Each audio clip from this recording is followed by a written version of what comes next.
imagine you were living in your own home, doing your own cleaning and cooking, driving yourself around and taking your own medications. Being an independent person who takes control of their lives.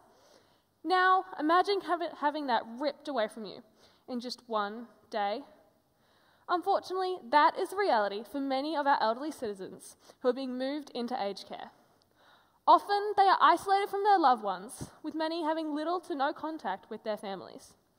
Add COVID into the mix, and you've got elderly patients in lockdowns and restricted visiting times, not being able to simply hug their own children or grandchildren for months at a time. According to research by Beyond Blue, 30% of aged care residents suffer from depression, compared to only 10 to 15% of older adults. So, why is this happening, and how can we remedy the situation? I think the solution is to think outside the box.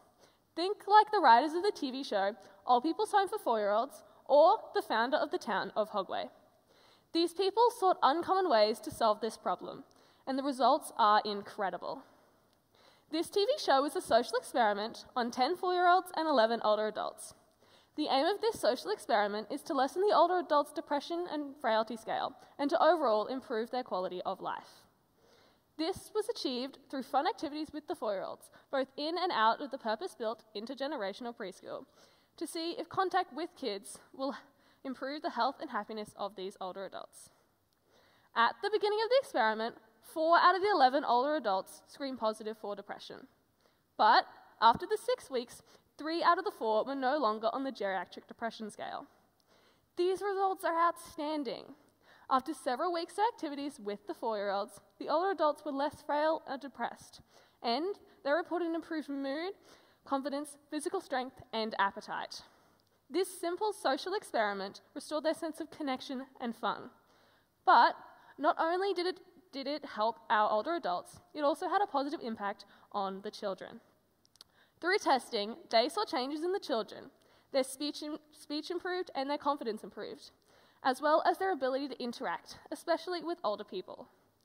This social experiment is a great way to get our older adults to have some interaction with kids and to brighten their day. As one of the behavioural scientists said, these 4-year-olds are there as a personal trainer. They're there to motivate the older participants and to give them a reason to get up in the morning. This social experiment also gave the children the opportunity to learn how to interact with adults and to learn valuable life lessons from these older adults. I think that this intergenerational preschool is a great option to improve the children's social awareness and the quality of life of these older adults. Now, the town of Hogway is something else. It's located in the Netherlands, and it might just seem like a sweet old town with regular residents. It even has a town square, a garden, and a post office, just like any other normal town. But what you don't see is that all the residents are actually older adults with Alzheimer's or dementia. This village has a Truman Show-style setup where the patients have the freedom to wander all over the village and explore the many facilities that they have to offer, without being confused or depressed like other dementia and aged care facilities can make our elderly feel. Hogway was founded by Yvonne van Ameringen. She was working in a Dutch aged care home when unfortunately her father passed away. She thought to herself, thank God he never had to be in a nursing home, because she has seen firsthand how depressing life in an aged care home with the nondescript buildings and blank polished floors can be. So, to make sure that the next generation of aged care residents don't have to suffer through the ordeals and loneliness that she saw on a daily basis, she created the town of Hogway.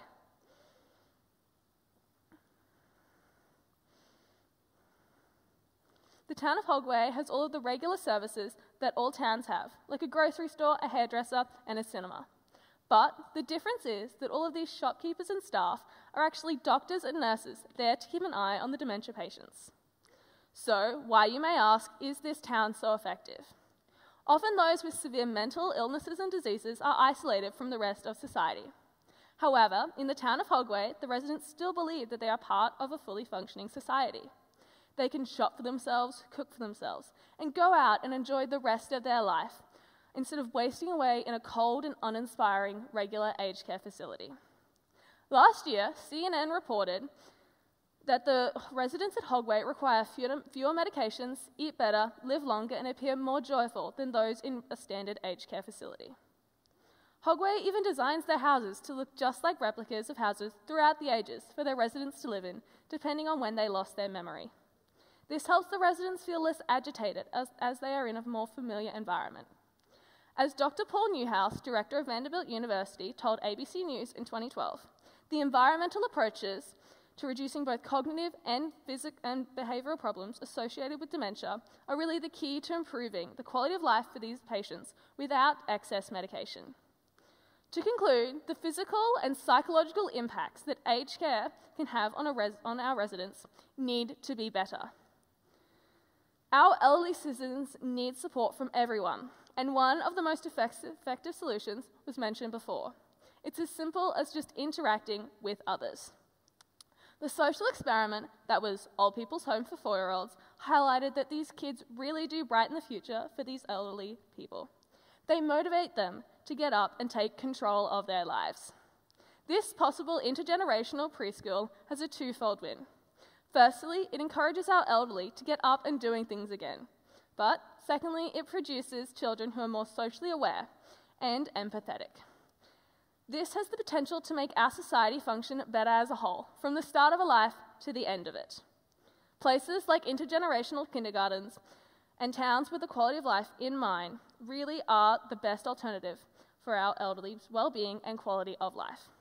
Because surely this is what we want for our grandparents, our parents, and ourselves one day in the future. They deserve to live out the rest of their life with dignity, our respect, and their own contentment. Because it really does take a village to raise a child.